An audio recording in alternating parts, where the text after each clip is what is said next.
coincides with the 8th Pan IIM World Management Conference. We have amongst us 4 stars, as I would call, 4 dignitaries. Professor Yogesh K. Dwivedi is a professor in the School of Management at Swansea University, UK. He is the editor-in-chief of the prestigious International Journal of Information Management, one of the top journals and an ABDC A-star ranked journal. His research interests are in the area of information systems and electronic business, including the adoption and diffusion of emerging ICTs, an interest in analysis of usage trends of IS theories, and understanding the evolution of information systems, e-government, and e-commerce research. His work on these topics has been published in a range of leading academic journals, including Communications of the ACM, European Journal of Information Systems, Information Systems Journal, International Journal of Information Management, to name a few. Above all, Yogesh is truly an empathetic soul. So I welcome you, Yogesh. We also have Professor Vikas Kumar, who is the head of discipline and professor of international business at the University of Sydney Business School. His previous appointments were at Bocconi University and as visiting scholars at Stanford University and University of Reading. He is the editor-in-chief of the Journal of International Management, one of the top 5 journals in the international business discipline, and an ABDC A-ranked journal. Professor Kumar obtained his doctoral degree in international business in 2004 from St. Louis University. His research interests include internationalization, emerging markets, business groups and outsourcing, offshoring. He is the director of the Emerging Market Internationalization Research Group at the University of Sydney Business School. In addition to this, Vikas is a very humble human being. I welcome you, Vikas.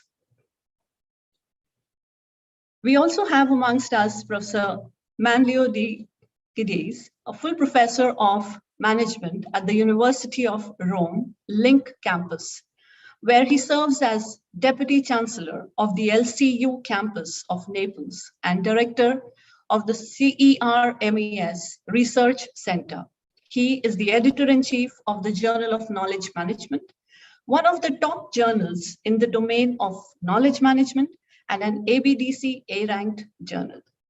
Professor Manlio holds a PhD in management at the University of Milano, and he did build up his academic and scientific career outside of Italy for more than 10 years in a number of worldwide renowned universities, prior to coming back to Italy in 2014, having won the National Scientific Qualification as Associate Professor in 2013. He has been hired as full professor in 2018 as one of the 20 youngest professors in Italy. His research has been published in top-ranked peer-reviewed journals like MIS Quarterly, Journal of Organizational Behavior, Journal of World Business, International Marketing Review, to name a few. His main research interests deal with knowledge management, technology transfer, innovation, and technology management. Let me tell you, Professor Manlio is a very enthusiastic individual. I welcome you, Manlio. We also have Professor Carlos Flavian, who is the Professor of Marketing, Marketing Management and Market Research, University of Zaragoza, Spain, and the AIR-SI Chair. He is the editor-in-chief of the Journal of Spanish Marketing. Am I correct? And one of the top journals in the domain of marketing. Professor Flavian is supervisor of doctoral dissertations on 10 occasions, recognized with several awards from public and private institutions, including the Best Doctoral Dissertation of the Program, Best Doctoral Dissertation in Spain, etc. He is the chair of specialized conference, workshops, seminars in more than 30 occasions, and member of national and scientific international scientific committees on more than 70 occasions. His main research interests deal with artificial intelligence in services, tourism and hospitality, customer experience, mobile word of mouth. And yes, he is a diligent professional. So we welcome you, Professor Carlos. I hand it over to you because I'm sure the participants are waiting to hear from you. So I'll not stand between you and them. May I now request Professor Vikas to start your session, please.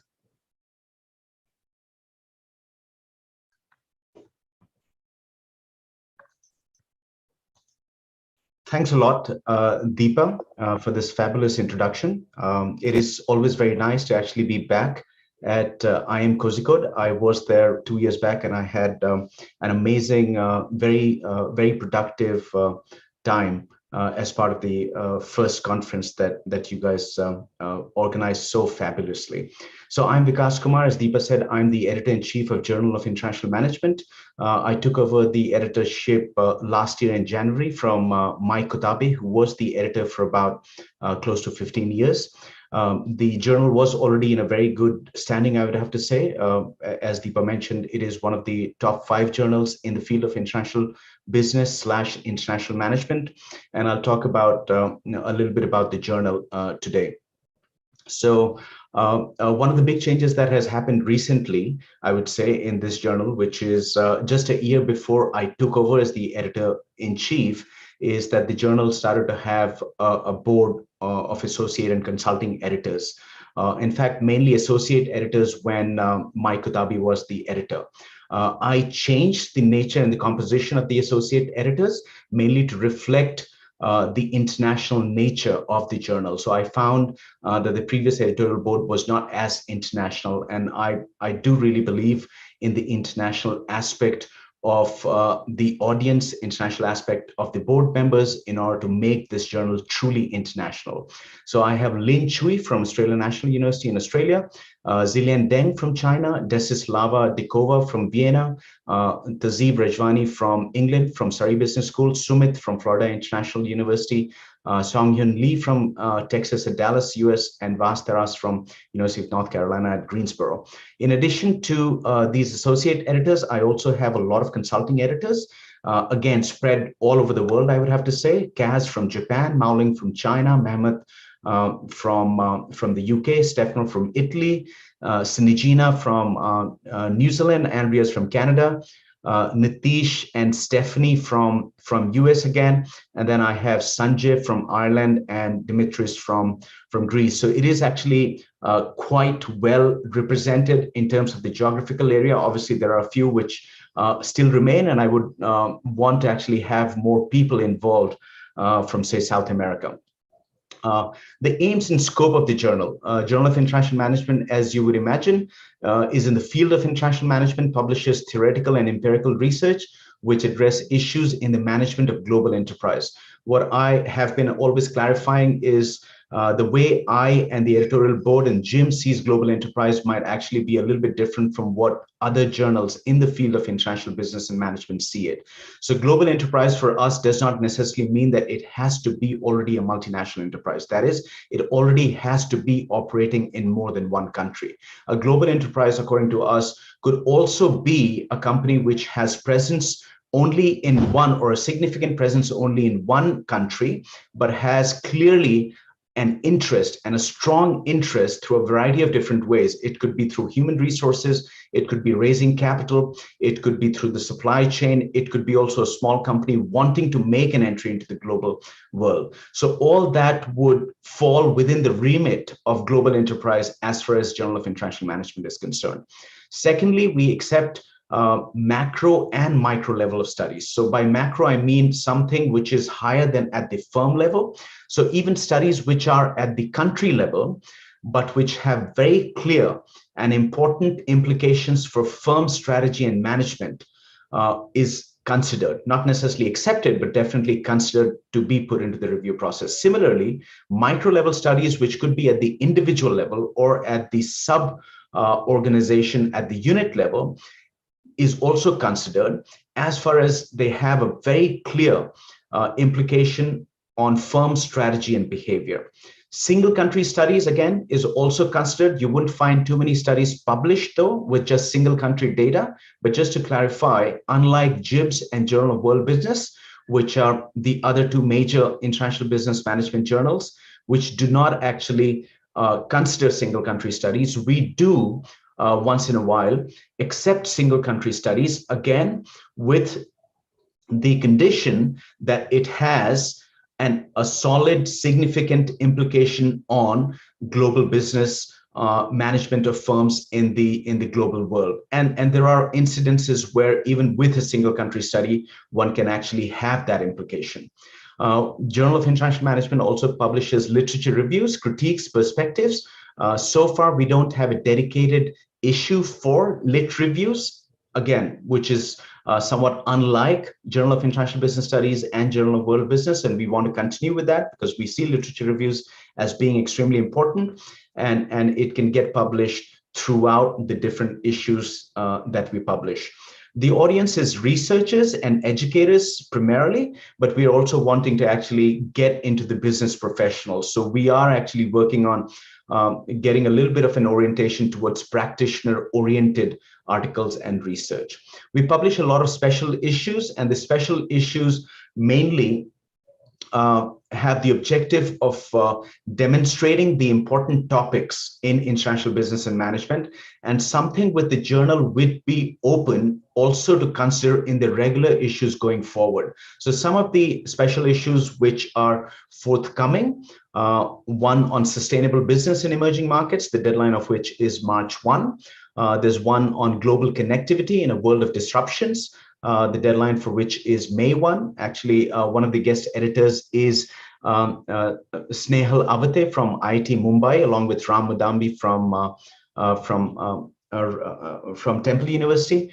There's another one on qualitative comparative analysis, which is, I find, a very fascinating and a new methodological approach, which lies between the solid qualitative and the very rigorous empirical. And I find that that is clearly one of the paths through which management, and particularly international management research, can be actually done in a very, I would say, practical manner. The other special issue that is forthcoming is titled Disruptions to Globalization and International Business Introversion. Dimitris Frontis is leading the guest editorial team, and the deadline for that is 1 year from now, December 15, 2022. So I'm just highlighting that these, any one of you who would be interested or is working on a topic which falls into these themes, obviously can send it to the special issue, but also don't shy away in sending it to a regular issue, because these themes kind of demonstrate the importance of the topic and importance of the topic to the journal in general. It's not that we only would publish these topics in these special issues. Some of the recent special issues which are now closed, which I find, again, reflect what is happening in the international business, international management area, which might not be the typical topic. So, for example, strategies for humanitarian migrants employment, something which I would say has become extremely important, but the IB management journals have not really paid sufficient attention. So we have a special issue, hopefully coming out by the end of next year. We also had one on novel methodological approaches to study socio-political risks, just recently, deadline for which recently passed away, and the impact of digital technologies in firms' internationalization strategies, the deadline for which was about a year ago. I'll get to some interesting statistics data, which some of you might actually find interesting, also to know where the articles are coming from, how many we accept, how many we reject. So in 2021, so that is this year, we have so far received 542 manuscripts, out of which 475 have been rejected overall. So you can imagine that there's obviously only a small set of articles which have been accepted, which is 59, or which are under the review process at the moment.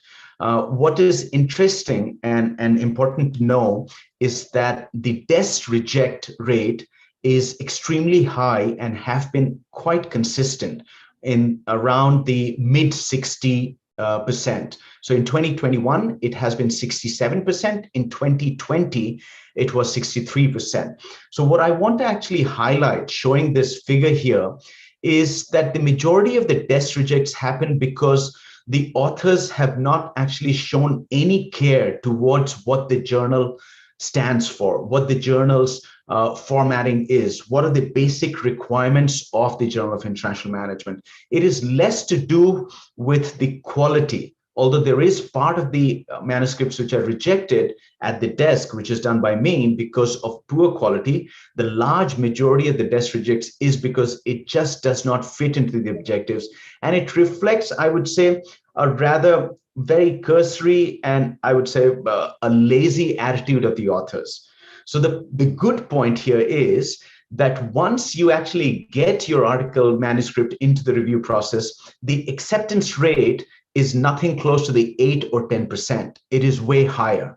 So that is something which is the positive part in which I want everybody to focus on, rather than the high desk reject or the low acceptance rate. And if I'm not wrong, that might actually be true also for some of the other journals, and the editors would talk about it. The one thing on statistics that I also want to talk about is the articles submitted by country and region. And as you can figure out, I come from India, so my country of origin is India, and I love the country. I visit the country, and I do want actually international business scholarship to actually advance, get promoted, and also the Journal of International Management to be much better known there. And in that regards, I think if you go in the lower chart, there is clearly a growing recognition. These numbers from obviously United States, United Kingdom are quite consistent, but if you see the numbers for India, and these are the numbers of manuscripts being submitted to the journal, which is a very good I would say statistic. 68, which is similar to United Kingdom, very close to that of United States. So in that sense, it's picking up, and also the distribution amongst all the other countries or the major countries is also pretty good. Australia as well is increasing, and that I think is quite natural, given that I'm based here and some of my editors are based here. What is disconcerting though is the acceptance rate from India, acceptance rate from China. So out of the 66 in 2021, only 2 have been accepted. There might be some which are actually in the review process. Similarly, in China, out of the 63, only 5 have been accepted. And I think this is something which I and my editorial board would really want to change. And I think through some of these sessions and also through some of the other workshops, we want everybody to know what exactly Journal of International Management does. We actually have these developmental workshops through which we can help authors to develop their articles and successfully publish in the journal. So this is something which I don't find actually as a good thing. So if you look at the lower chart here, India and China, this is about the desk reject.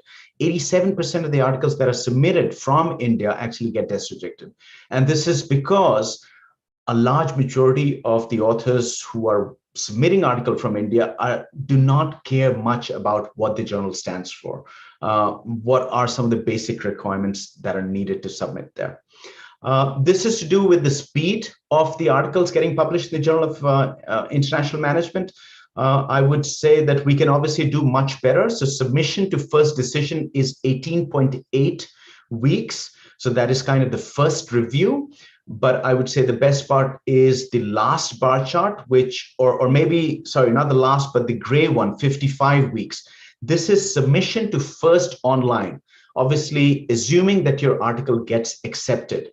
So this is what should be of concern and importance to anybody these days. So as far as your article is available online, it gets noticed, it starts to get cited, it serves all the purpose. And we have been doing, I think, fairly well. So it has actually reduced from 62.7 weeks, 61.9 weeks to 55.1 weeks. We always try to actually speeden up that process a little bit more. In terms of the impact factor, which is very, very important for scholars for a number of things, for their tenure, for promotion, Journal of International Management is obviously not as good as the Journal of International Business Studies, which is 11.38 in 2020. In fact, to be very objective, it is close to 1/3 of the impact factor. but we are growing higher and higher. So from a 2.8 in 2018, we were 3.8 in 2019 and 4.6 in 2020. Some of these impact factors also changed because of many unexplainable and controllable factors. But as far as there is a steady, consistent increase, I think that's a good sign. This is a very interesting chart, and I think something that I've really paid attention to. These bars actually show the number of citable articles published in the top international management journals. So the orange one is that of Journal of International Management. The blue one next to that is actually of International Business Review. So 83 articles which were citable in 2020 have been published in IBR. Then Journal of International Business Studies is 105. Journal of World Business is 62. The point that I want to drive down here is that Journal of International Management has a big scope to publish more articles. If you just compare it with three of the other journals, that is IBR, JIBS, and JWB. We publish only 44, obviously more than MIR, Management International Review, but a lot less than Journal of International Business Studies, less than Journal of World Business, and a lot less than also IBR. Okay, so this is kind of my final slide showing what are some of the articles which have actually got very well cited in 2021. For some reason, the Emerging Market M&E, a qualitative review by Yudong Liu, who's one of the editors at JIBS, and Huan Zhang. And Huan Zhang is actually my colleague now. In fact, I was involved in recruiting him to the University of Sydney, so I'm very proud that his article actually in the Journal of International Management is doing well. It was cited the most number of times in 2021. However, the one thing I want to actually point out is that Ronaldo Perente's article and colleagues' article on sharing economy globalization phenomena has been consistently doing very well in terms of the citation. And this is a reflection of basically where the international business research is actually moving towards. A lot of research is going towards the digital sharing economy, the new economy, and that is where I would also encourage you guys to focus on. My 15 minutes is getting close to over. I would end at one concluding note, and maybe this is not connected to what all I was talking about so far, but connected to what I really believe in and I'm passionate about, and I also do research, is one of the best ways of creating great impact through your research is kind of leveraging the disconnect that exists between what we already know. And what we already know, I think, typically comes from the understanding and analysis and theorizing, I would say, in the Western world with Western data. That is the America, that is Western Europe. And I think there's a lot of new phenomena taking place. I think if we just take India and China, there's so much new things happening in international management, international business, that it becomes very important for us to see that disconnect, because there is a disconnect between the new phenomena that is happening and what the wisdom is received from our traditional journals and traditional research. And there's nothing wrong in it. There's a huge opportunity for each one of us, particularly for those who are interested in and based in these fascinating contexts of the emerging markets, such as India, such as China, I would have to say, amongst many other places. And this is what needs to be leveraged. The role of context needs to be exploited in order to advance international management and international business research. So I would end here. Thank you.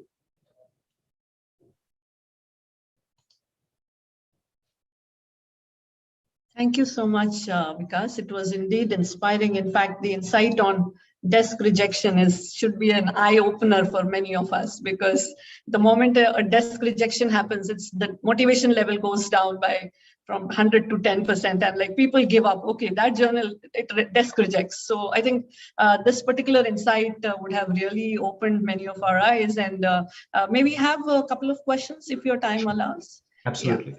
So please, if anyone has a question, could you write in the chat box?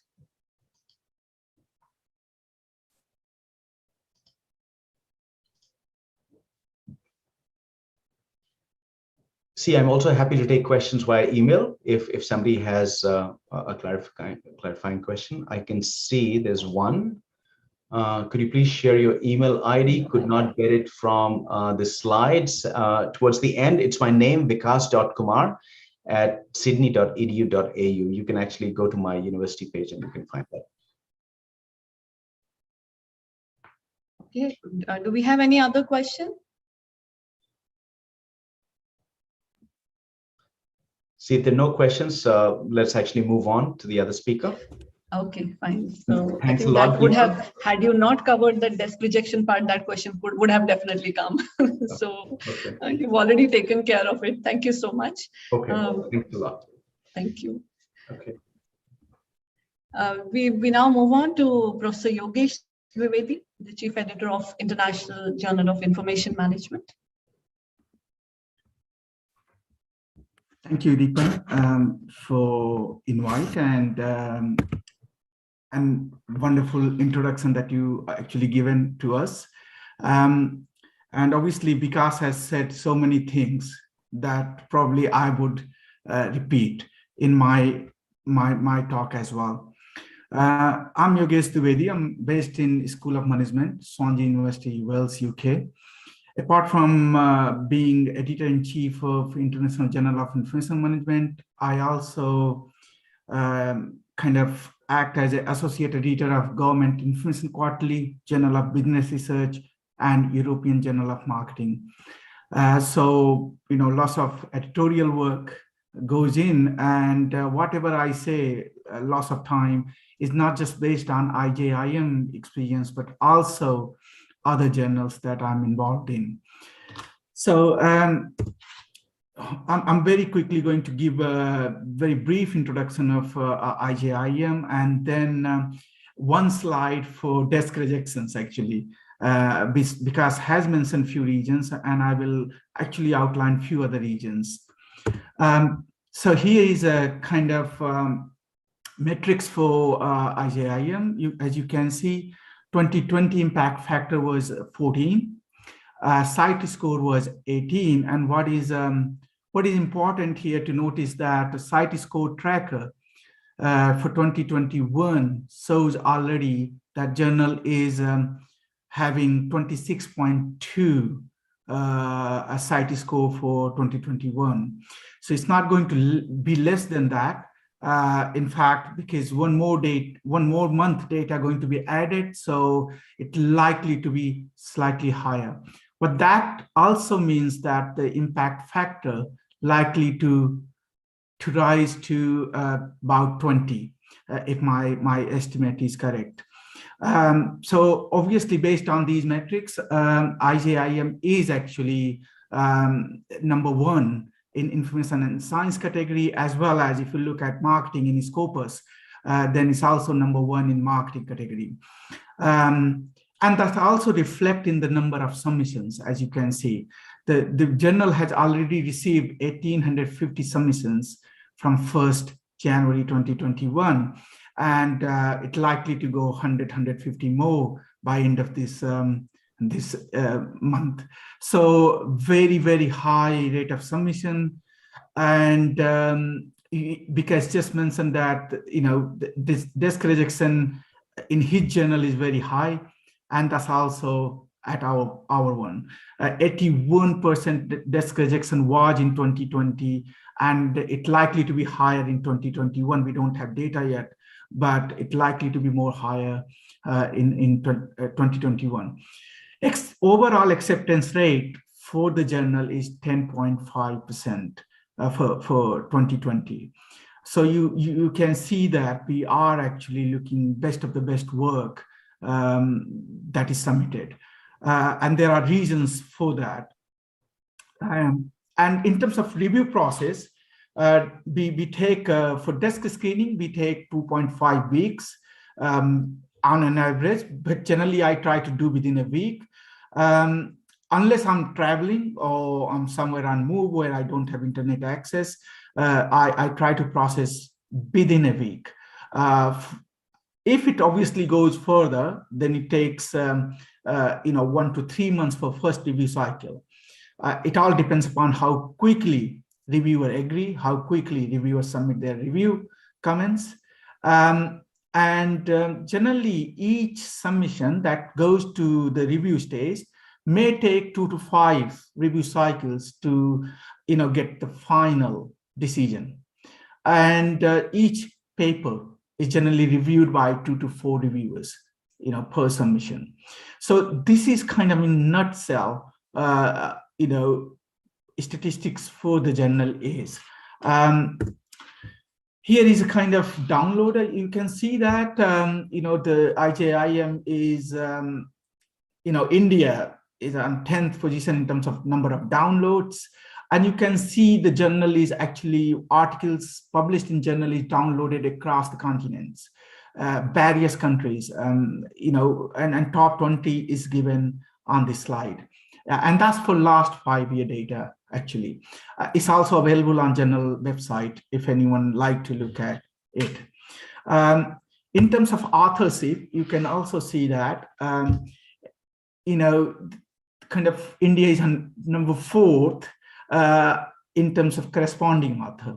But in terms of number of articles published where actually people have co-authored is many more than what is shown on this slide. As particularly in last 3 years, number of articles published from India has increased substantially.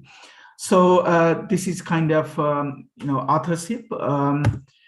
And here is what we publish actually. So obviously journal is focused on information management, but we are looking at upcoming current topics.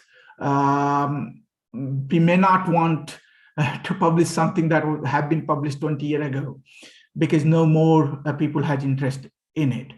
So you can see, I'm not going to obviously look at each and every topic listed here, but as you can see, the things like social networking, social media, big data, artificial intelligence, analytics, blockchain, machine learning, these are kind of things prominent. Smart cities, very, very prominent in this particular journal. Our reviewers like it. Lots of submissions we are receiving on these topics. It's very current. These topics are very current, and therefore, as soon as papers get published, they start getting cited within 2 weeks to 3 weeks. So you can imagine the kind of rate of traction for these kind of topics. One thing I like to point here is obviously I have mentioned, the number that is mentioned in the bracket, they are basically number of times these keywords appeared on various articles. So you might see the topics like, sustainable development, for example, supply chain management. So we don't publish pure supply chain management paper, pure sustainable development paper. These keywords are used in a paper where actually focus was on technology or information management, but then the focus was on these topics. So we don't publish pure article on things like human resource management, for example, or marketing, but these keywords have appeared, so I have provided you there. But keep in mind that we obviously, anything we publish, it has to be information system, information management, and then obviously context and things can be anything else. So these are the areas that we are publishing. A lot of work at the moment, and these works been very well received by audience. So very quickly, I wouldn't take too long. Obviously, I don't want to obviously hamper the overall time. But here is an article where we have discussed very recently, just 2 months ago. This article was published. Basically how to develop a quality research article and avoid journal desk rejection. And the input is not just from me in this editorial. You can see the editors listed here, number of journals editor contributed into that. So Christy Cheung from Internet Research, Karen Conboy from European Journal of Information Systems, 2 of our associate editors, then Marianne Janssen from Government Information Quarterly, Paul Jones from International Journal of Business, International Journal of Entrepreneurial Behavior and Research, Mariana Sigla from Journal of Hospitality and Tourism Management, and Gianpaolo Viglia from Psychology and Marketing. So they all have provided their input in this editorial, and then we actually analyzed their input. Of course, I have provided my own as well, and then we analyzed those inputs to come up with some common factors. because I already mentioned few of those, right? So here are few that are actually very important. 81% desk rejections.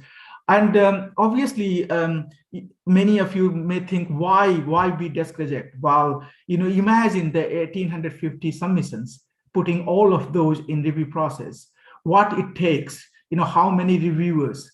And many of us as an author want to publish, we don't want to review. So finding good reviewers are very, very difficult. It's a scarce resource, basically. So you have to select best of the best that you think might able to make through the review process, and then actually put that in review process and even many of those get rejected even after review process. But as Vikas said, if it crosses through the review stage, then it's more likely to go through actually. If it crosses through the desk screening stage, then it's more likely to go through the final acceptance. So these are the reasons why all those editors who contributed in editorial actually said they desk reject submissions.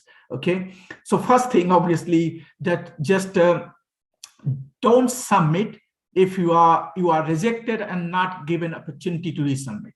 Lots of people submit, they are rejected for reasons, and then actually they resubmit again thinking editor has forgotten, or they will reconsider for any other reason. No, they have rejected for reason, and they would probably unlikely to consider it again if they have rejected it, unless they have said that, well, you can resubmit if you do this and that.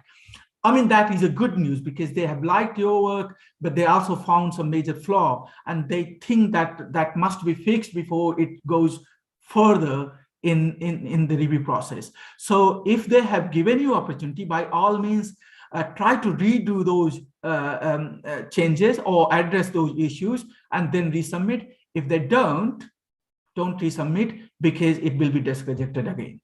Second one, plagiarism and self-plagiarism. And most of the journals nowadays looking at the similarity score.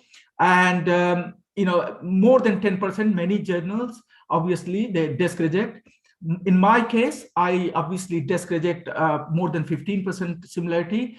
However, if it's higher, up to 30%, I try to look at the report. And if the report suggests that the similarity is only due to some kind of random words appearing in the paper and random sentences, then I try to ignore. But if the similarity is due to the chunk of the text taken from the different journals or from your own work, then it's unlikely go to the review stage, because A-star journal or high impact factor journals also look at originality of the work. If the work is not original, even if it's your work and you are trying to recycle, it's unlikely to make through the desk screening stage. Lack of adherence to journal and author guidelines, as Vikas said, that many times we are very lazy. We don't want to really be submitted somewhere, got desk rejected or got rejected after review, and we want to resubmit again. And that generally doesn't go very well with the editors or associate editors.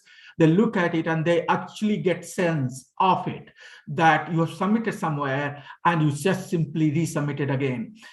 Simple example, you submitted to Emerald Journal, which is structured abstract formatting, and you resubmitted to Elsevier Journal, which has standard abstract. You didn't make change. It is very clear that it was rejected and you resubmitted, and therefore it's desk reject. Similarly, many journals, actually Springer or many other journals, has numbered citations. Now, if you just resubmit with numbered citations in journals which follows author year formatting, then obviously very unlikely it will obviously be received well by editors or associate editors. Reviewers also criticize these things, so please be considerate to journals and also to your work. Take little time before you submit. Look at the journal. You don't need to format fully. I must say, you don't need to format fully at the start, but you really need to look after basic requirements. For example, IJIM requires highlights, 4 bullet points. Now, some people either don't put bullet points, or they put the bullet points. Those bullet points are like 3 sentences each. That's not really appropriate. So please be adhere to basic requirements when you submit, and that's likely to help your own work to go through the desk screening. And then, as Vikas said, the scope is one of the major reason. If your work is not fitting to the general scope, then it's unlikely to make through. Even in IJI, a majority of papers desk rejected because of the lack of fit, lack of alignment with the journal's scope. So that's another reason. Inadequate connection. And for scope, I would say, just don't go just the word by word on the journal website. Just try to look at last 2 year, 1 year work published in the journal. See how your work actually relate to what is being published, because that's the current focus, and if you don't see anything, it's unlikely that the editor going to really consider. Inadequate connection with the existing work published in the journal. Basically, your submission does not show any familiarity with the journal. It is important. Some people think that, they're trying to enhance their impact factor by encouraging citation. No, a strong journal doesn't need to do that. But why it is important, basically the publication in journals is a kind of scholarly communication. It's a communication that is going through from one article to other article to other article. So what one article said, you added, someone else added something, then someone else added something, and you should be adding something to that thread.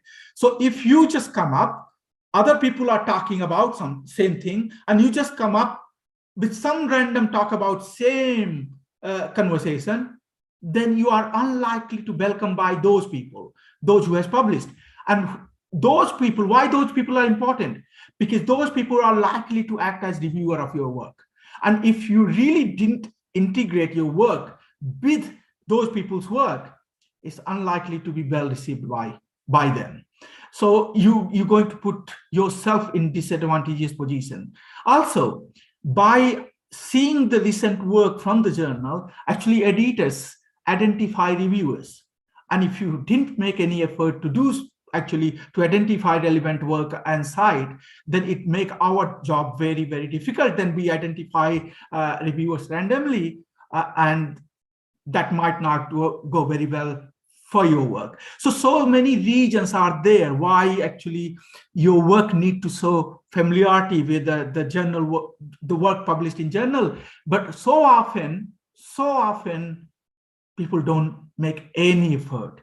They just prepare anything and submit anything by hoping that it will go through, it will get published. No, hope doesn't work in the academia. It's so many people now working, so many submissions are coming. The luck, actually, if you produce best of the best work, then luck may have, if it's in your favor, you get published. But if you create poor work, very little chance that any good journal will put it into the review process. Okay, now after scope and inadequate connection, the actual quality come into play. So although we don't read the full paper fully, but we do look at the paper structure and how different sections are developed. It doesn't take too long to actually assess that. And if either some important sections are missing or sections are there, but actually they are superficially done, then editor wouldn't want to put it forward to reviewers because they know the reviewer will recommend reject, and it will be then waste of the time of editors, reviewers, as well as authors. Author rather just put the paper somewhere else where it may have better chance. So I do generally look at poorly structure and development of the manuscript itself. Length. we generally at IJIM, we are okay to about 10K, 10,000 words. But we receive sometimes submission which are 18,000, 20,000. Pages after pages, 80 pages, 90 pages. That's monograph, that's not research article. Come on, you are communicating one story, and that should be succinctly communicated. If you are not able to communicate it succinctly, that means you basically haven't thought through your work properly, and that's unlikely to go through. So I am little flexible. I generally consider 10,000, but 2,000 plus minus is okay. That's not going to harm. But some journals, particularly EMERALDS, are very, very strict. They have specific criteria and they follow that. So obviously they may desk reject, or they may reject even after review if you are not able to reduce the length to the certain word counts. So and then obviously all that leads to theoretical and methodological issues as well. Theoretical issues, I am always looking for either strong theory development or strong theory testing. So if it's qualitative paper, I am looking at a strong theory development or building at the back end of the paper. I'm looking at if you are coming up with a strong, theoretical framework, conceptual model, or theoretical, research propositions. So if you are just presenting the quotes and themes and all that and moving on to conclusion, that kind of paper is just simply desk rejected. We are not interested in those. You must present good theory development at back end to show that you've gone beyond what you have found, and then that would be considered. And if you are actually theory testing, which is quantitative work, then on front end, I would like to see in the section 3 on theoretical background and hypothesis development, that you really present a very strong theoretical underpinning, followed by overview of theoretical model, and then actually good discussion corresponding each hypothesis. Often I have seen people just present the hypothesis, move on. No, that's not really a strong work. Just hypothesis is what relationship you are proposing. I can propose any relationship. If it doesn't have underlying logic, then it is not a appropriate relationship to examine. So you really need to present that section very, very strongly. If you're not doing so, then it's not going to go very well. And same thing, literature review type of papers. People are presenting, submitting lots of literature reviews. Descriptive literature review is no for IJIM. Bibliometric analysis, we don't entertain. We don't want any bibliometric analysis. We also not looking at topic modeling any longer. Simply anything that is not advancing theory, we are not interested in. Just presenting the trends is insufficient to make educate contribution. So we are not looking at those things. Now, the other reason that you may get actually lots of times why you are rejected is inadequate research contribution. And the lack of research contribution can be due to any of these reasons. It's not one thing. Contribution, how would you define? Everyone defines contribution in a different way, because there is no one such thing, one liner that can actually define contribution. So it's like elephant. You say, how you describe elephant? You have to give the characteristics of elephant. So same thing here. You talk about the rigor, you talk about the fit, you talk about the novelty, you talk about the originality, you talk about timeliness, relevance. All these are ingredients that leads to a contribution. So if any of those things are weak or missing, you don't have sufficient contribution.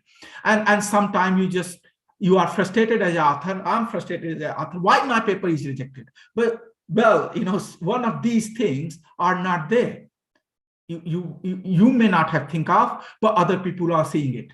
So these are some of the reasons for desk rejections that actually we have observed across 7-8 different journals from different areas. So it is not just for us, for IJIM, but promise that these are the issues that most of the journal editors are considering when they are making decisions at desk screening stage. With that, actually, I will now end my talk. I'm more than happy to take any questions that audience has, or I will be happy to stay till end and take the questions together. So thank you. Let me just unshare my stop sharing. Okay. Thank you so much. In fact, again, as you said, the inertia on the part of the author in while submitting to the journals in terms of the guidelines of the journal and so on. And I think that inertia, that lazy attitude probably costs a lot. And I'm sure we all have taken a lot from the way you've described in few words. Succinct communication is what is the key. So thank you so much. We do have a question for you, Professor Yogesh. So it's there in the chat box. We sometimes submit our papers as working papers or discussion papers, not published. Do we need to be careful while submitting a paper as a discussion paper? Could it lead to a desk reject because the paper is unpublished but available online? So basically, she's asking about working papers. Yeah. I mean, the different areas operate in different way.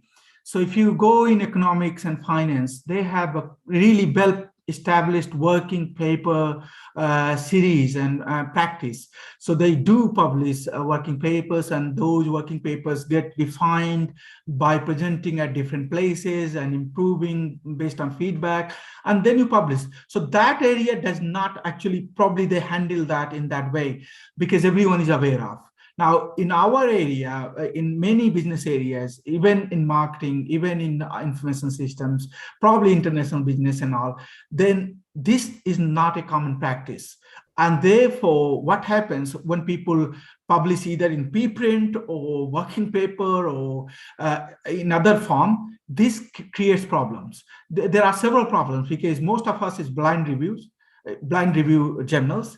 Now, what happens when you have published working paper, the name of authors are also disclosed. So that basically then poses problem that compromises the whole blind review process. So we don't actually entertain those papers. We do reject those papers. So obviously, based on area, you take careful approach. If you are in economics and finance, probably you are okay by publishing working paper and then submitting afterwards. But if you are in other areas, be very careful. I must say that, because that is counted. Again, I also want sometimes people actually upload their PhD thesis on some public domain or somewhere, and then actually craft paper from that thesis and submit. Again, very high level of similarity comes and paper get rejected. So please be careful in those things. Also, you publish papers in conferences, and and you try to extend that paper based till 50-60% similarity. That's too high for very strong journal. Strong journal would not entertain that level of similarity, regardless it's your work or someone else's work that you have done. So these are the things that to take care. One thing I must say, I want to repeat, because that desk rejection from India is very high in IJIM as well. And the regions is these that I mentioned. Sometimes cosmetics regions, sometimes just the careful attention to what that journal is about. And even if you have published, in other journals of similar type, try to look at that journal as well to see what type of papers they are publishing, what kind of argumentation they need, what kind of structuring they need. This is this is very, very important. You work very hard to prepare a manuscript you work probably a year or 2 years to prepare a manuscript. And then for 2 days or 3 days or 10 days, you rush yourself and then you get rejected. So my suggestion is simple, that, if you want to avoid desk rejection, then create a manuscript of similar quality what is already published in last 2 years. Then you're likely to make through the first stage. And then it's your luck, obviously, how the reviewers thinks and what the reviewers thinks about your work, So now there is some other comment. I have observed and experienced this too. Despite theoretical review, I have found leading a teacher's writing that the model is an extension with a new theory. A construct that increases a variance isn't a contribution, despite extensive theoretical review. Yeah, I mean, it's all about contribution. It depends upon the label of journal as well. So the same contribution might be okay to some journals, but might not be okay to other journals. Maybe you could just add a construct in a particular theory based on review, might be okay for just some journals, but may not be okay for most of the A-star journals, I must say. And also, often what happens on review articles, particularly, what authors try to do, they create a review, and in that review, they try to bring all sorts of factors, like maybe 100 factors they put together, in one. It's meaningless, 100 factors. What sense one can make? I know that all these factors probably been used to examine certain areas. But if I, as an author, want to do something in the future, what it may tell me, there is a paper by Witten, what constitutes theoretical contribution. It's an editorial in Academy of Management Review. And if you read, it's a very beautiful editorial, actually. And one quote I always read, that was given in that paper is all buildings are built using bricks, but not all piles of bricks are buildings. Yeah. And the same thing, not all collection of factors is theory. So if you're just clubbing the factors and putting them together, is not going to probably be seen very productive or very meaningful by editors, associate editors, and reviewers.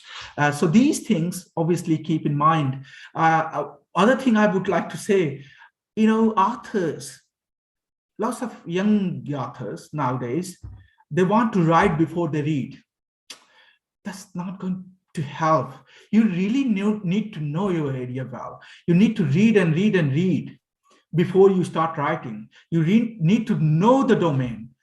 And I'm confident if you know the domain, then you're less likely to make the mistakes, silly mistakes that I outlined earlier.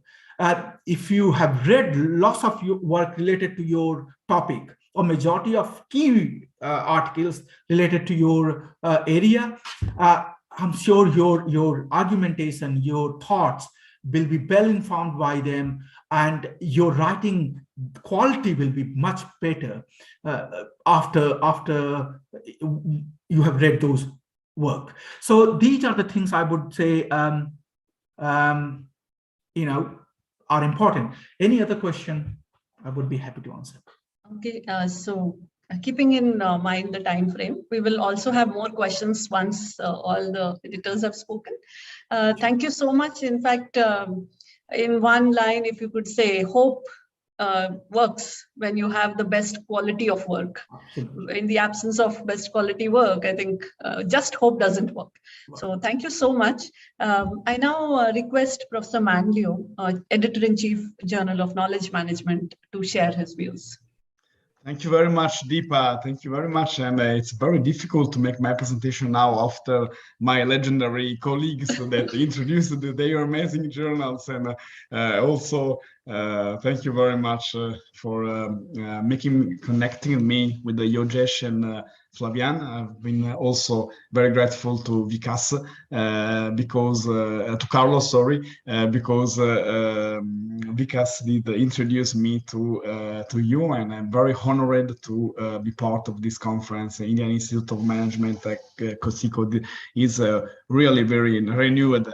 By the way, I did dream since my boyhood to go to India. I'm still planning this. It would be really very much a pleasure to reach you out and visit your amazing country in a really next future, because I think India is something really fascinating for me. The Indian culture is really fascinating for me. So I'm really in the best place to really to perform my speech today. So I would like really to thank again for your great courtesy. I will share some slides. By the way, I did take a lot of very important inputs from my colleagues. Really, I'm grateful to. Can you see the screen now? I think you should see it now. Can you see? Yes. Yes. Okay. Thank you very much. I did take a lot of inputs from both Vikas and Yogesh, because they did speak about extensively about the rejection rate, and also I did find several important contributions about the desk rejection that Yogesh was telling us about. Really, I think that lack of fit is one of the greatest problem that we have, because sometimes we do receive 100 submissions which are unfortunately poorly fitting with the journal, with the Emerson scope and the journal. So I think this is sometimes very difficult to be managed, because those kind of events, I think, are very much useful for early scholars, but also for senior colleagues, because they do give the right pathway in order to address people to the right submissions, because a wrong submission to the wrong journal is just to use time of the scholar himself or herself which is submitting, but also of the editorial team. So research should be on the right pathway always. So I did catch a lot of very interesting comments from my colleagues, and I'm still very grateful to them for introducing this hot topic of the submissions this day.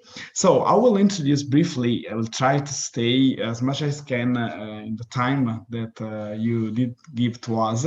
Introducing the Journal of Knowledge Management. I've been appointed editor-in-chief on 2017, just at the end of 2017. It's about 4 years. And we, as a team, did experience a very great work, an inclusive work, because at the very beginnings, when we did take the Journal of Knowledge Management, the knowledge management community was still, I should say, a narrow community focused on knowledge management studies, but still not including a lot of interesting knowledge streams and also management streams, which instead had been very important to be treated from the journal. As the editorial objective is to dedicate the debate to the exchange of the latest academic research and practice information about knowledge management and in organization. I did think since the beginnings that probably it would have been good to include the vision of different scholars from different disciplines, like management information system, entrepreneurship, international business, and several other disciplines connected to management, in order to read under their lens the focus of knowledge management. So to create a good mix of research streams under the knowledge management lens. And I still think that it has been a good experience. You can see from the main indicators, I will be certainly overlapping with the topics that both Vikas and Yogesh were talking about, because of course we are editors, so we should present the numbers, the facts and figures of the journal. We will see that actually we did jump from 2018, so just first real here that I've been working as editor-in-chief, of 90% in the site score, and of another 21% with respect to the previous year on 2020. So we are still in a very strong growing up, because fortunately we are supported by several scholars which are enlarging their interest to knowledge management studies. And as coverage and key benefits, these slides presenting you what you will be finding also on the website of the JKM is showing you that I did try as much as I could to enlarge what the Journal of Knowledge Management is actually covering.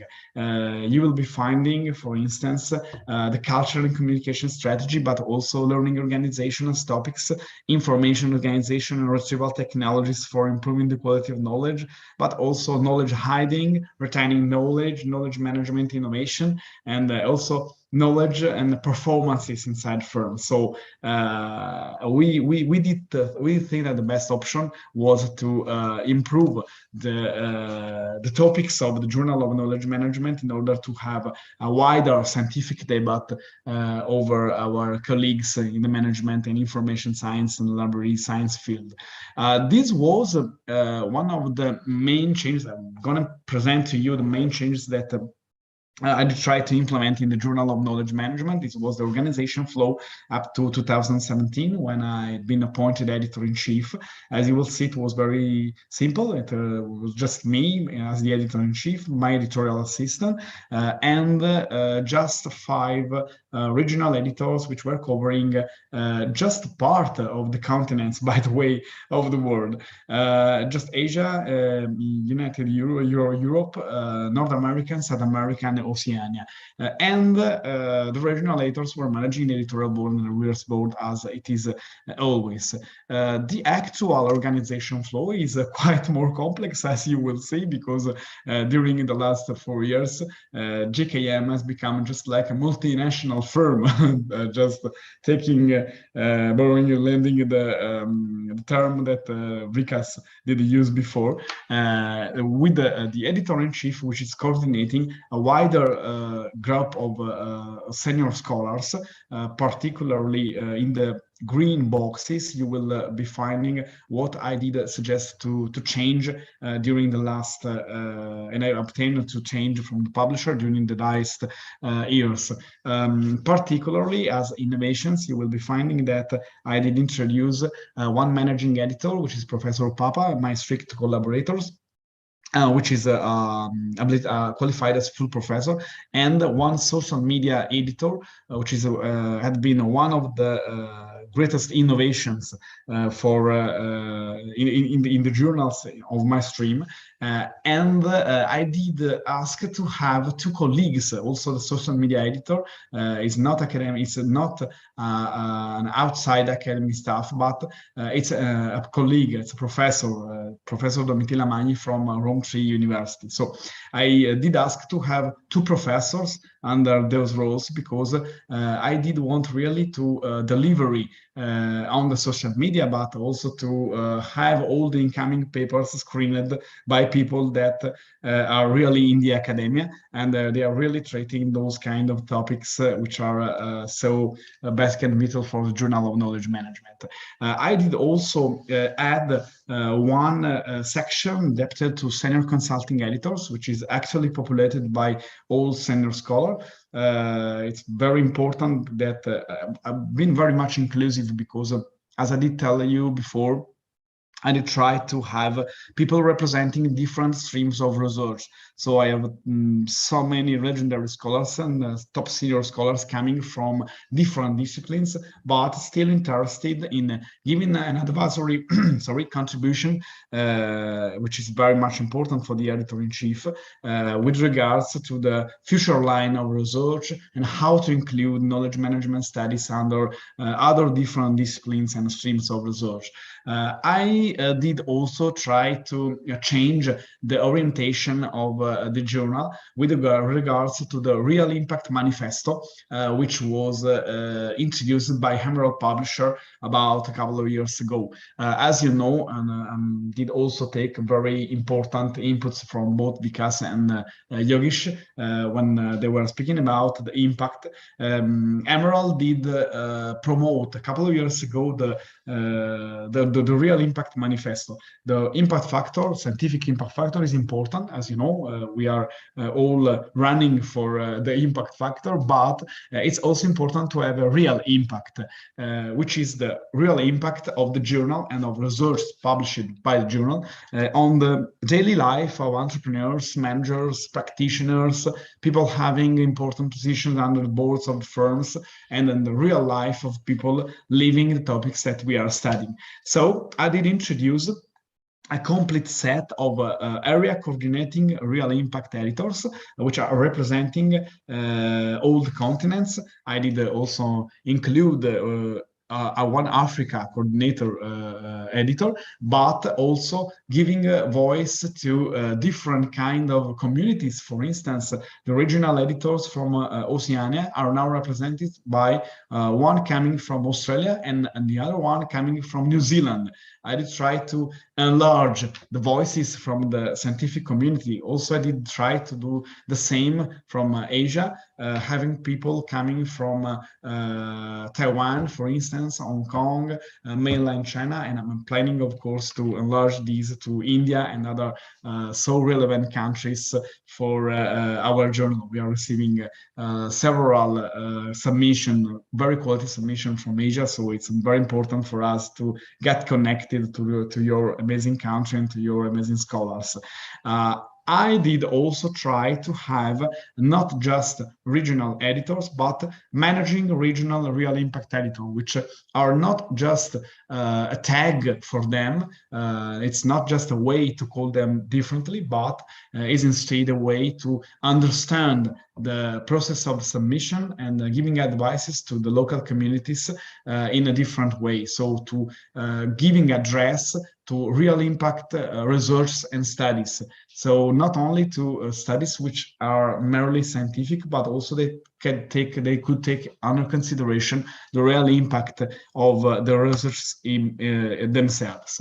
I did try also to improve with my team the overall journal reliability and visibility. Those events, just the one that I'm living today, are really the best occasions and important occasion to network with other colleagues like we are doing today, but also to introduce the journal to other communities. So to improve the journal presentation, you should communicate it, and those events are really vital for us.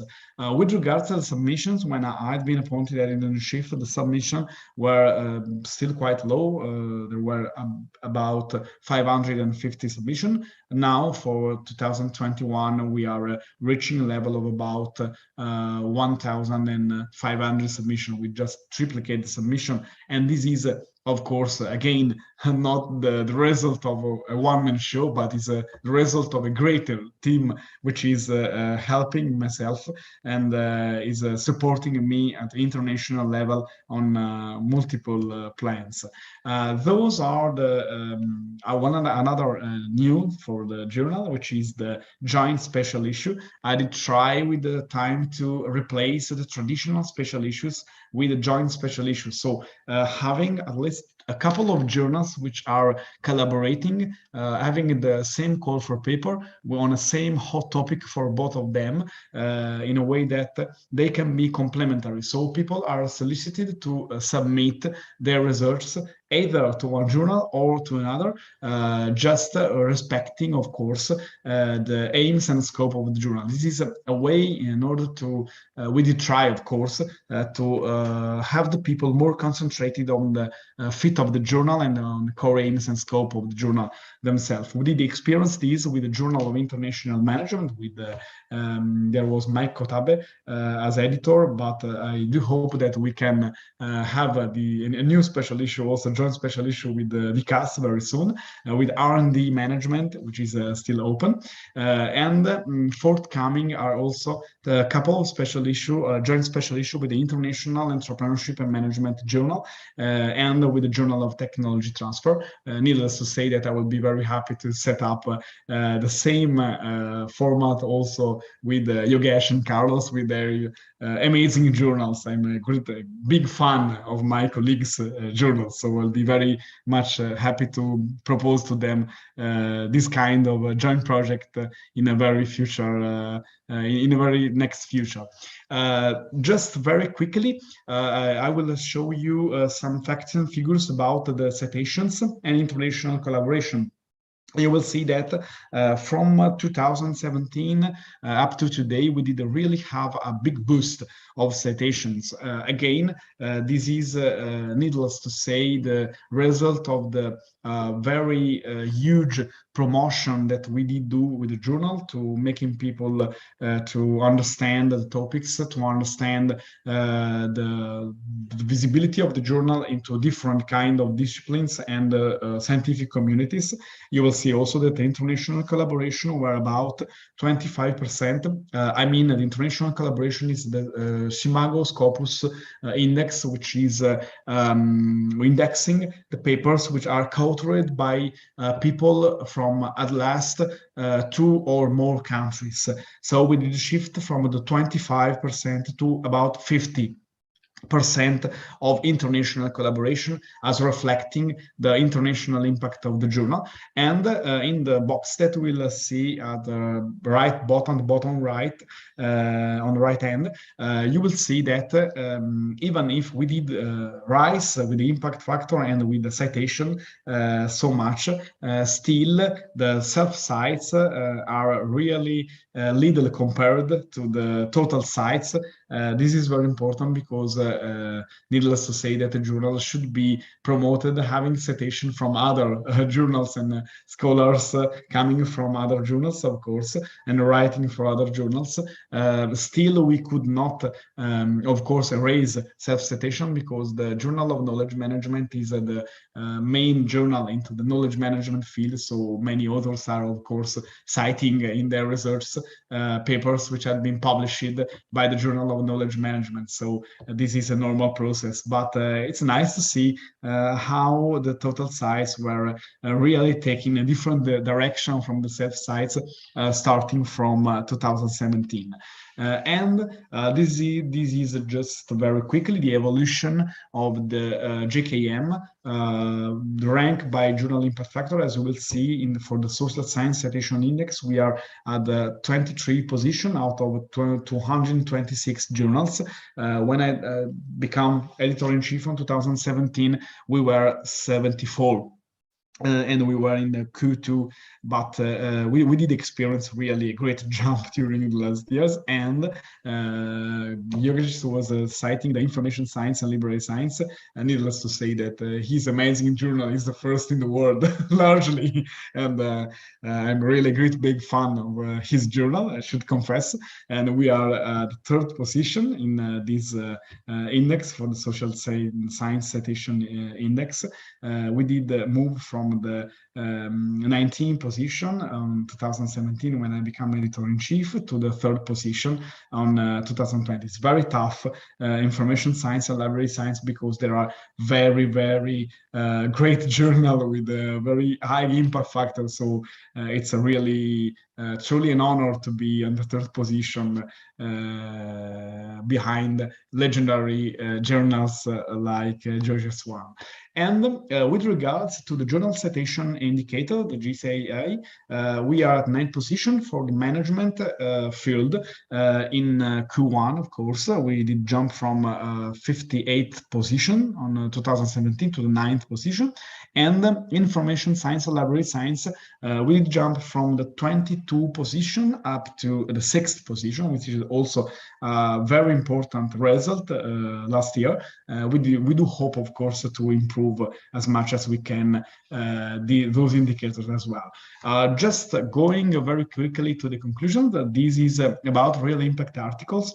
As you will see, we are promoting the Real Impact Manifesto from Emerald, and we did have not only dedicated editors to this kind of mission, but we did also implement as a novelty Real Impact articles, which are adding to the traditional articles. Those are shorter and faster articles, which are intended and expected to be co-authored by both scholars and practitioners, or entrepreneurs, managers, scholars with relevant engagement in the real world, because we really would like to have something which might be knowledge, also real practical knowledge, also for entrepreneurs and managers.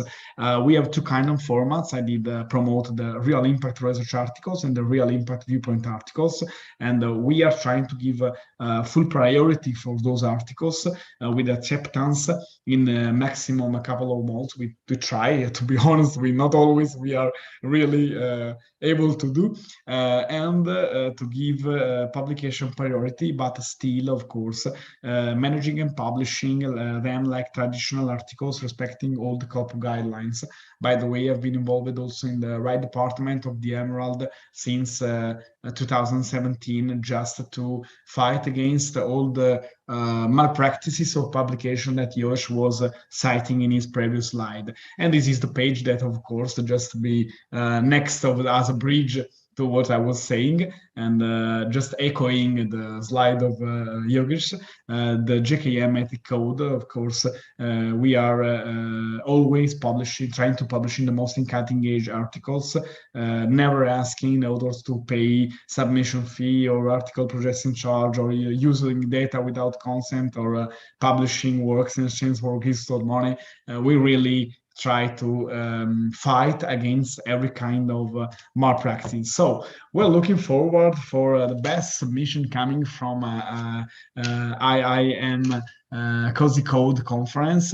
Deepa, I've been truly very happy to get connected. I do hope that also people will be connected with me on LinkedIn or also by email. I will be truly happy to share my thoughts and all my availability as an editor, and really again big thank for this amazing presentation that I had the possibility to listen from my colleagues, and to join this excellent conference in I can say one of my most favorite countries.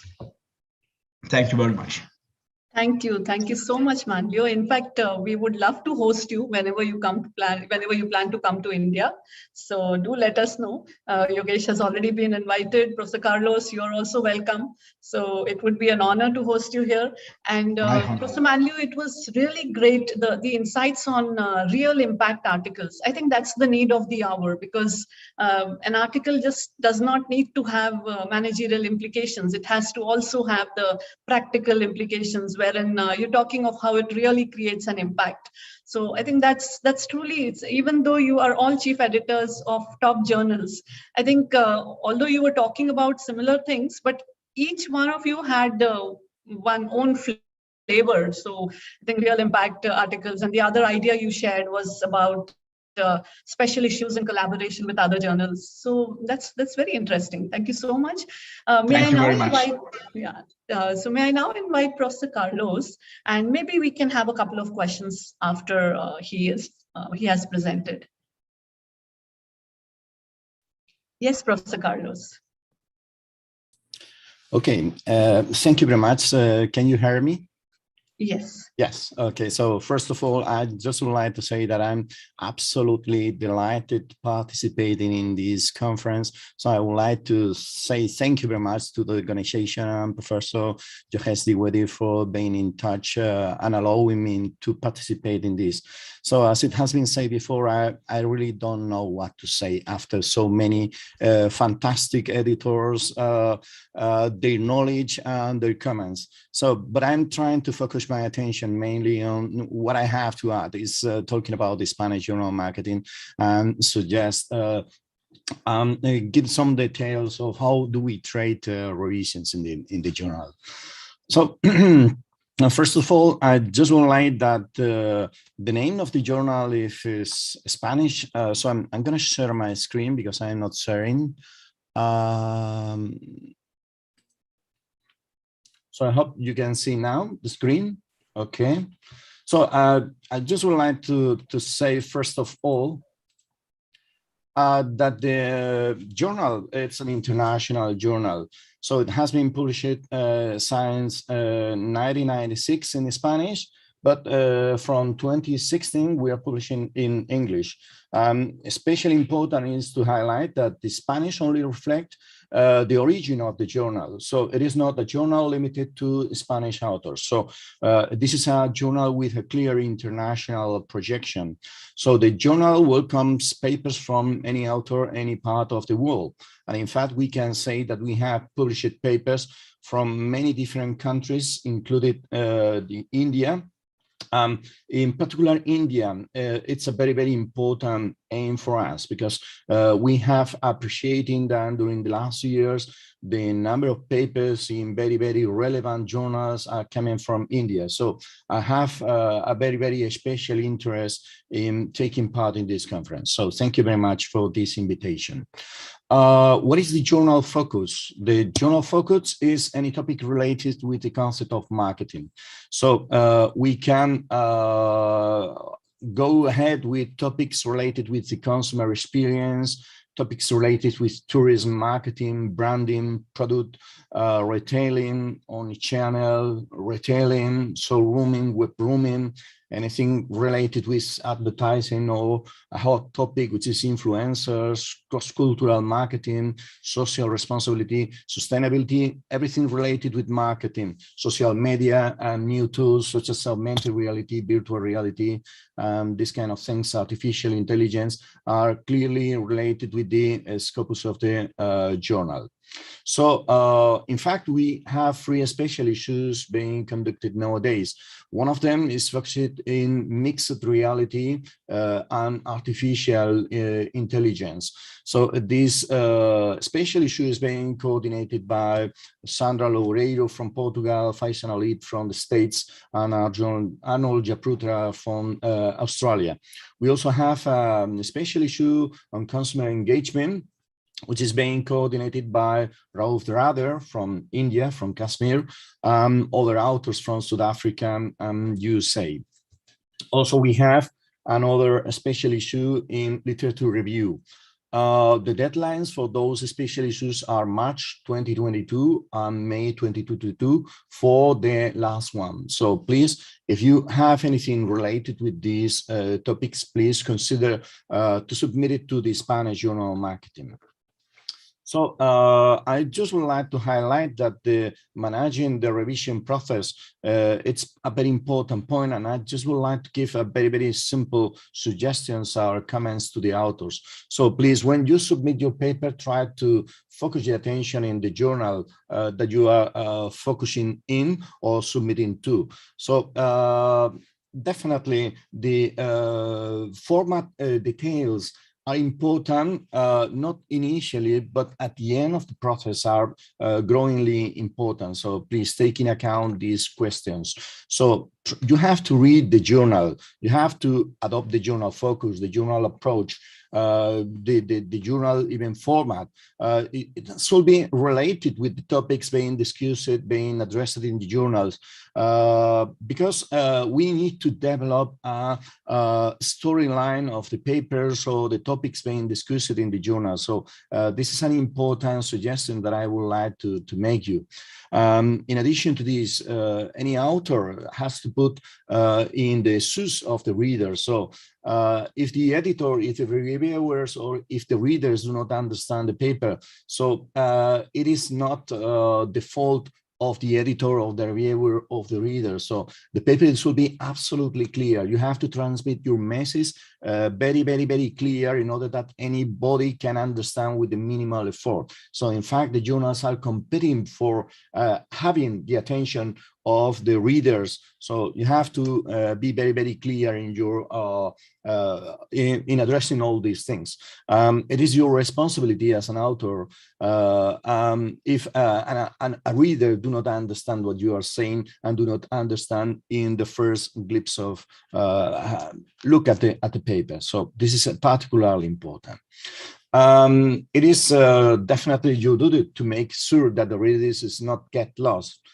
So you have to remind to the reader what is the point of the paper, what it has been done before, what is going to be done later on. So in order to make and transmit a clear point to the reader, in order to catch their attention, because the reader has a lot of papers to read.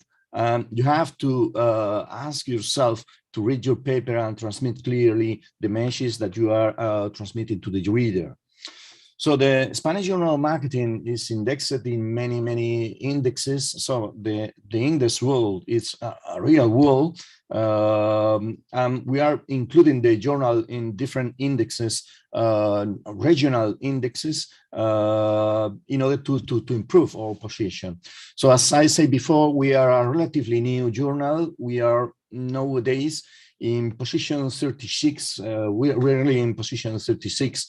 Nowadays in second quartile of Scopus. In 2018, we were an impact factor, a CITES score of 235, 3.4, 5.7, 6.5. It is expected to 2021, perhaps a bit higher. So definitely the citation of the journals, as we are a new kid on the block, as we are a new journal, so we are increasing the citations being received. So initially we were in position 80, 64, and we are now in position 36. So we expecting to improve or to maintain this position for the next year. So let's see. So an important point that I would like to highlight is that this journal is an open access journal. That means that our articles will be immediately and permanently free to read and download for any authors. So this will multiply the access of the journal papers very significantly, because nobody has to pay. So if you are interested, you directly download, and in many universities do not have access to many very well-reputed journals that are that you have to pay for having this information. So in addition to this, the open access allowed to the authors to increase and give a free diffusion to their papers with social networks such as ResearchGate, Academia, LinkedIn, or even personal websites. In addition to this, it is important to highlight that the authors do not have to pay anything, any publication fee. In fact, the associations, the research associations which are supporting the journal are paying the publication cost. But in some journals, it could be perfectly higher than 3,000 euros. So please, if you are a young author, try to be careful with predatory journals. So of course we are not a predatory journals. We are very serious and established journal, and the authors do not have to pay for publishing on it. If you are a victim of a predatory journal, at the end of the process, you will know that you have to pay for having this open access. But in the Spanish Journal of Marketing, you do not have to pay anything for publishing in this journal. In addition to this, we are publishing around 20 papers, or between 18 and 21 papers. We offer every year a Best Paper Award. To do that, we focus the attention in the impact in the literature, and also we ask for a very well-reputed researcher to select the Best Paper Award of the year. Brian Raxford, the former editor of the Journal of Interactive Marketing, was the responsible of selecting the Best Paper Award in 2018. Also, we are giving free Best Reviewers Award. For us, the review process is particularly important, and we are paying a lot of attention on it. We are trying to give any kind of compensation to the reviewers being involved in the process. As a result of this, the objectives of this Best Reviewer Award is to recognize the reviewers' work, to motivate, and to try that they send to the authors positive feedback, constructive feedback, in order to improve the final result. So we do not expect destructive or generalist or non-specific or non-educational reviewers. What we are expecting, contrary to this, is to be specific. What is the specific problem how can we solve this problem? How can we motivate the authors in order to improve the final result of your paper? So it's not just enough to indicate what is wrong. So please try to suggest how they can solve the problem. So this is particularly important for us. Professor Leben Altinay, the editor-in-chief of the Service Industries Journal, was responsible of giving this Best Reviewer Award in the last occasion. The best reviewers came all around the world, from Italy, from Spain, from different countries in the world. So I just would like to insist in this process, in this part of the presentation, because it's very, very important for us. So in the Spanish Journal of Marketing, we are trying to help young researchers to improve the final result, because we understand that the aim of our review is to improve the manuscript interest for the future readers. So consequently, we are encouraging reviewers to conduct constructive reviews. It is not enough to highlight the manuscript limitations. We are expecting that they are improving it. Definitely, we promote the joint collaboration between reviewers and authors. So the philosophy that we are trying to perceive is that authors, reviewers, and editors who work together in order to further improve the quality of manuscripts. Definitely, we are giving special advice to novel authors which are trying to submit initial version of their work. Okay, so in additional to this, I would like to highlight that we're updating the editorial review board. If you are interested in taking part in this review process, in this constructive review process, I will be absolutely delighted to having contacts. So please send me an email if you would like to be part of this editorial review board of people interested in reviewers' papers from the Spanish Journal of Marketing. So just would like to summarize the topics or the reasons why you should submit a paper to the Spanish Journal of Marketing SIG. So first of all, I just would like to highlight the international vocation of the journal. It's an inclusive journal being published by Emerald. It's an open access journal which gives free access to authors and readers, which is particularly important nowadays. And it is an increasing impact, definitely never close to the Journal of Professor Digwetti, which is the #1 in our list. We are at the 36 of 185, but the impact is increasing. In addition to this, we are giving a Best Paper Award of 1,500 euros to the best paper. We are giving a Best Reviewer Award to the reviewers in order to improve the constructive review process. So this is mainly that I would like to say about the Spanish Journal of Marketing. I have prepared something in relation to how to prepare the paper and so on, but I don't know if it's worth, because we are passing 10 minutes from 10.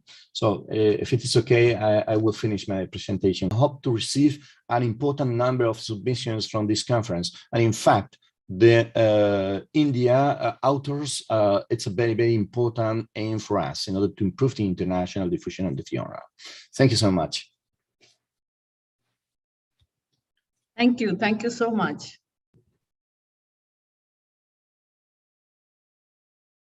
There is a question now for you, Professor Carlos. Am I audible? Yes. Yeah, so there is a question for you. Yes. I think someone has requested to share the information again related to special issues. Oh, yes, it would be my pleasure, definitely. So,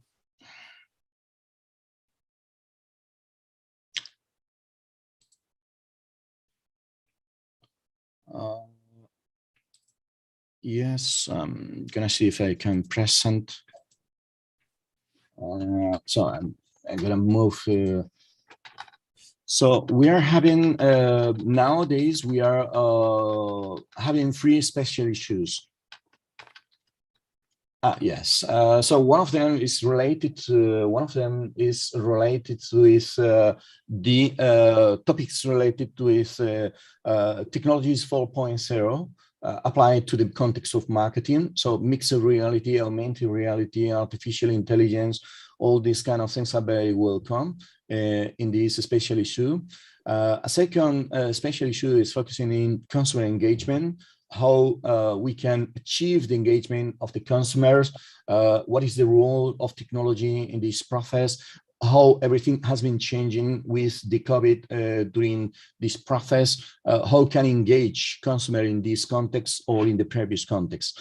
Also, we have a special issue in literature review, but literature review building knowledge. So we are not just interested in systematic literature review, where people apply different kind of methodologies in order to summarize what it has been published. What we are expecting is that you provide an additional value, or you can structure the literature in a specific topic in a particular way.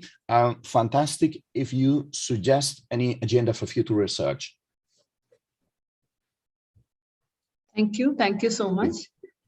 So Professor Carlos, it was really insightful, because not only did you share about how the authors should be looking at developing the article, but also from the reviewer, like what do you expect from a reviewer, and also the special advice given to novel authors. So that was quite insightful. Thank you so much. If you may stop sharing the screen, Yes. We'll take one question by my colleague.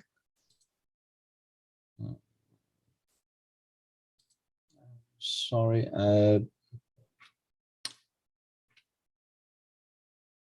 Yeah. Okay. Thank you so much. Okay, so one of my colleagues, so we'll just take this question and close. I'm sorry, we've already exceeded a lot of time. So one of my colleagues, Professor Payal, wants to know that when we review papers, we cannot expect the same quality from A, B, and C. So how is it that, where do we differentiate? And if you could throw light on that, any of you, please, because I'm happy to begin with. I think C has raised a very pertinent question here, and obviously sometimes some reviewers just take everything at same standard, which can be problematic, because one side, a journal receiving a very high number of submissions, and therefore expect very high level of rigor and contribution. Another side, that there is journal that not receiving those many submissions, and they are okay with the with the slightly or largely lower expectation. So reviewers actually has to align their style, because if they're submitting, they had basically, reviewers should think they are author when they are doing. And when they're reviewing, they think that if it was my paper and if I receive this level of a comment, would I be? The other side of things is that you really, regardless which journal it is, you really need to look at the basic things, basic requirements for any scholarly article.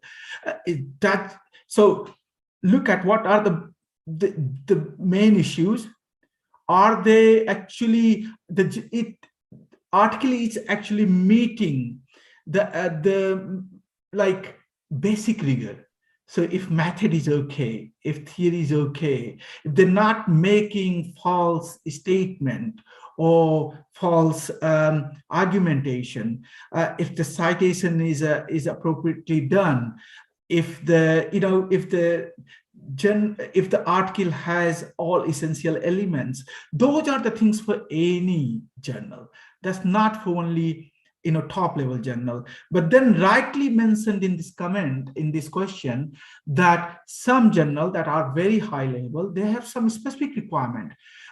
For example, top journals, it's not just sufficient to have cross-sectional study. They just don't want to publish a cross-sectional study. They want to see that the author's gone beyond normal expectation. They have done either longitudinal study or mixed method study or multi-method study, whatever it is. It is something different from the one that is A, B, or C. And therefore, reviewer need to look at those issues as well.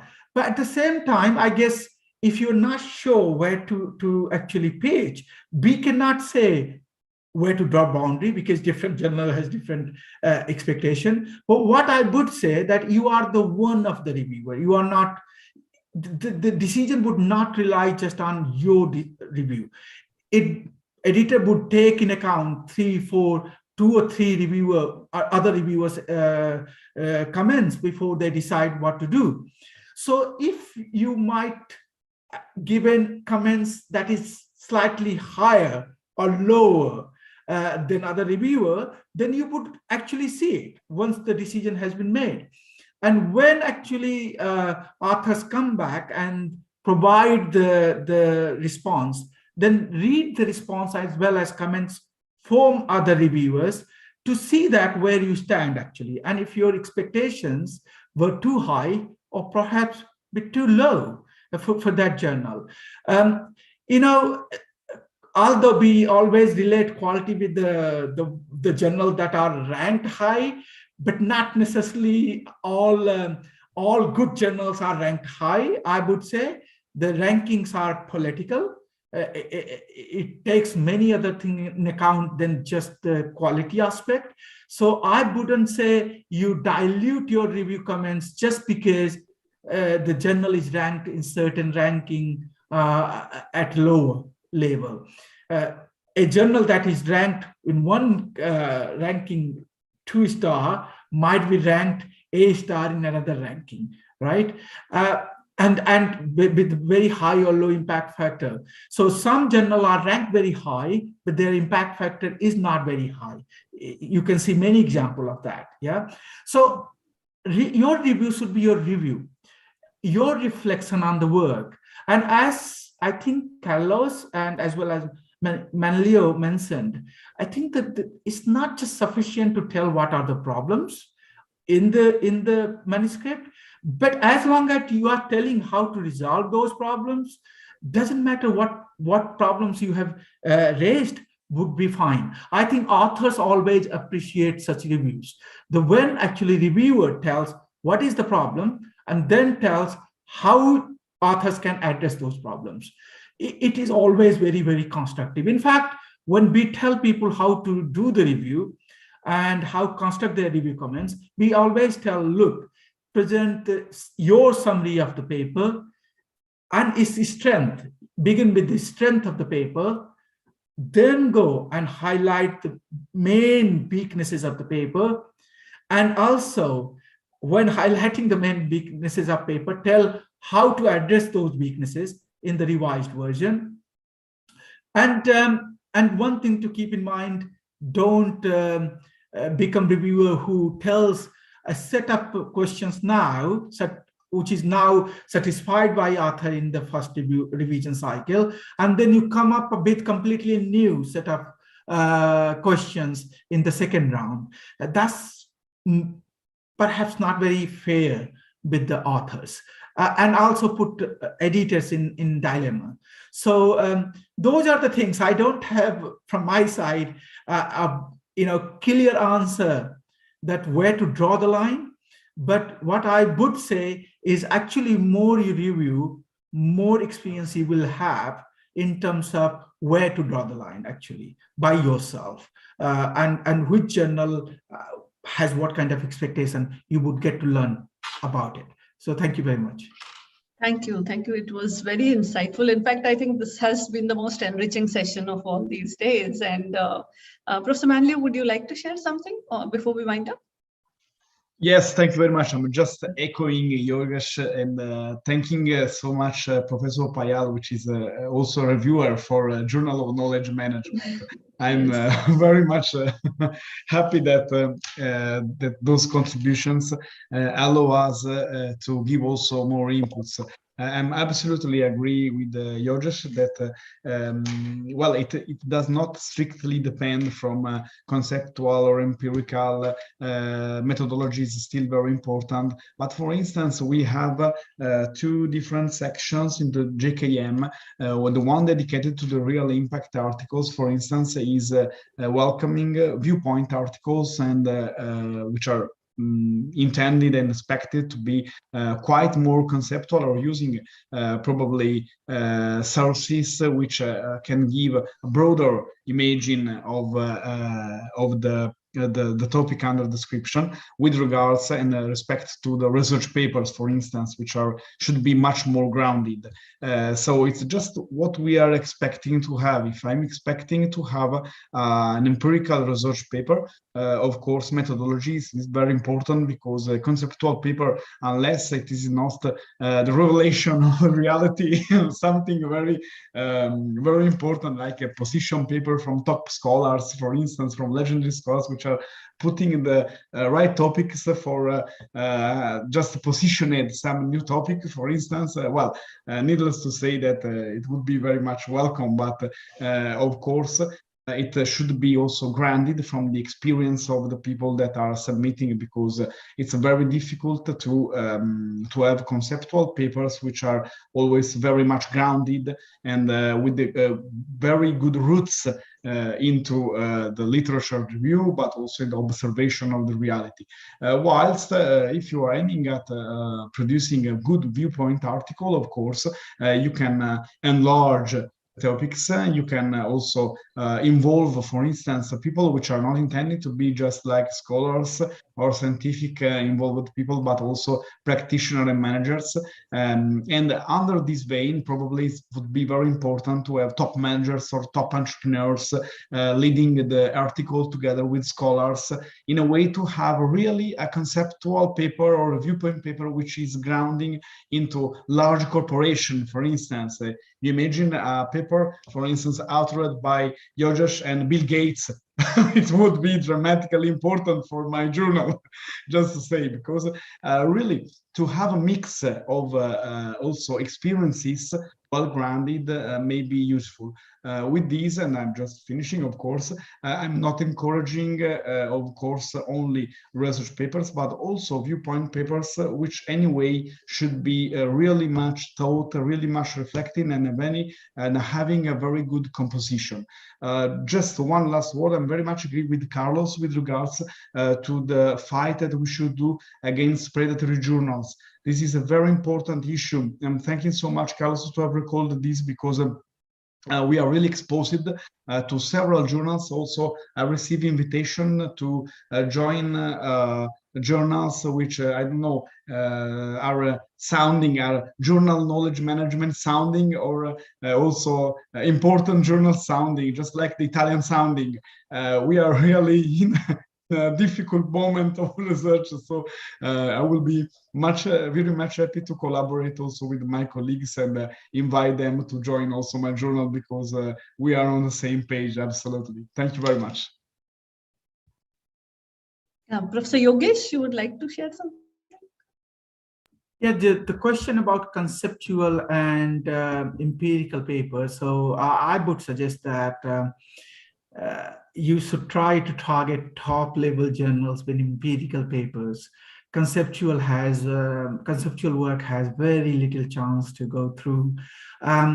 You know, as Manlio just mentioned, that the conceptual article generally be in white from those who we think that can give authoritative content, those who can guide the community, those who can actually say something meaningful.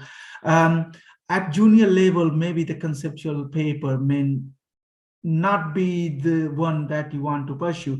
And even if you want to, then target the journal to that level. I don't think those kind of articles will go through to top-level journals. So be realistic. I think prepare good empirical articles for strong journals, and always try to read a conceptual article that is published in good journals to understand, you know, what purpose they've been published, what purpose they serve, what they're trying to communicate, and how they're trying to communicate. And then you will understand that if your conceptual article will really make sense or not. So for example, I recently invited one of the Professor John Edwards from Aston University, who's a leading authority in knowledge management, as well as he also works in information management area. So I invited him to write a conceptual article to actually give direction of what kind of work can be published on information management and knowledge management interface, basically. So lots of papers we receive, which is knowledge management, pure knowledge management, which we don't want to publish. So he actually written, just now published, a short viewpoint conceptual article that actually identifies 8 areas where actually these kind of work can be developed and published. So in a sense, basically focus on empirical paper for strong journals. If you get invited by someone, by all means, write conceptual paper. No one is stopping it. Thank you. Professor Carlos, you have a concluding remark? Yes, I just would like to reaffirm the comments of Professor Digweedi. So definitely, I believe the most easy to publish is empirical papers with a strong theoretical basis. But if you are interested in publishing conceptual papers, it is better if you are a very, very well-recognized researcher, because frequently, is not so infrequent. Frequently, I have seen young people who came to the academia and tried to publish the first paper or the second or the third and a conceptual paper. So my suggestion is to try to start from below, trying to imitate what the others do. When you have experience enough and you have an idea, so please to try to develop your conceptual paper, but it doesn't give a very good impression to receive a conceptual paper from someone else who has not published more than 5 papers or something like that. In addition to this, with the literature review, it's the same. So there is a number of tools that has been developed recently in order to systematically analyze the number of papers published from these authors, from this country, and these kind of things. What is interesting in a systematic literature review paper, I think, is the contribution. So until what extent authors are allowing us to understand better a problem, okay? It's not just the output of the tool. So the output of the tool is not interesting, it's just the starting process. The interest is how to organize all this information and to give a new picture. Okay, so thank you very much. I think all the contribution of my colleague, Professor Digweedi, Professor De Gibbons, has been really extraordinary, and I have a very easy task to do. It's nothing. Thank you so much. Thank you so much. So in order to have a few pointers from today's session, I would like to sum it up as almost all of you agreed that there has to be a storyline, and it has to have an opening like a story and a close. So where you begin a narrative with a problem statement and come up with some kind of probable, if not solutions, at least your views on possible solutions. And then you need to read before you write, which is very important to understand your area before you really start writing. And the best thing I liked was empathizing with the editor. So I think that's very interesting, where you put yourself in the seat of the editor and see, okay, if this paper comes to me, how would I react? How would I respond? So it has been a wonderful session, and I really thank you for taking out your time from the busy schedule and spending time with us. And I'm sure the researchers have benefited, all of us have benefited, and I will be in touch. And it has been very nice having association with all of you. Thank you so much. Once again, I invite you all to IIM Kozhikode campus. Please do visit. Thank you. Good night. Thank you very much. Thank you very much to all of you. Thank Bye-bye. you. Good morning. Good morning for Good you. morning. Yeah.